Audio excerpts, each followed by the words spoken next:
Yo, yo, yo, welcome to Grappler News, where the mats are hot and the stories are true. We dive into the world of Gi and no Gi, from local gyms to the global spree. We've got tournaments and techniques and business tips for those entrepreneurial peaks. But today, it's controversies in the ring. Viral discussions are the thing. Hey Grapplers, it's Steve Hamoen here, your host for another episode of Grappler News.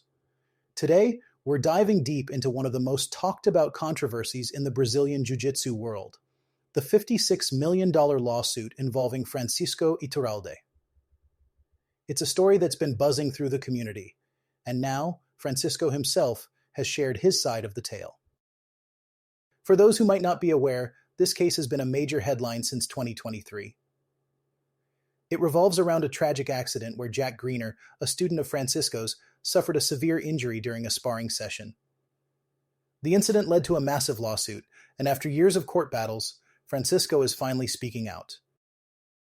Francisco Iturralde, who began his jiu-jitsu journey at the tender age of 7, has built a reputation as a dedicated instructor and competitor. He shared his heartfelt story, explaining that while Jack was a white belt in Brazilian jiu-jitsu, his extensive wrestling background made him a formidable grappler.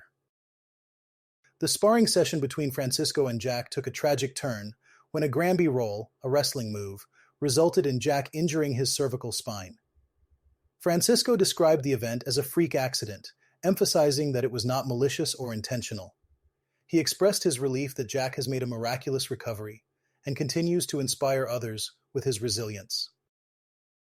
Francisco also shed light on the challenges he faced post-incident, including being unable to communicate with Jack due to legal constraints. He described the emotional turmoil and trauma he experienced, which nearly drove him away from the sport he loves. He felt the trial was unjust, with plaintiff lawyers painting him as reckless and dangerous. Despite being unable to fully defend himself, Francisco remains committed to his students and the jiu-jitsu community, continuing to teach and share his passion for the art. Francisco's story is a reminder of the complexities involved in our sport and how quickly things can change. It's important for all of us in the jiu-jitsu community to support each other through thick and thin, and to remember that safety and camaraderie are paramount. That's all we've got for today, folks. Thanks for tuning in to Grappler News. Remember, stay safe on the mats and keep rolling. And before we go, here's a little jiu-jitsu joke to lighten the mood. Why did the jiu-jitsu practitioner bring a ladder to class? Because he heard the moves were a step up. Keep smiling, keep grappling, and we'll catch you next time.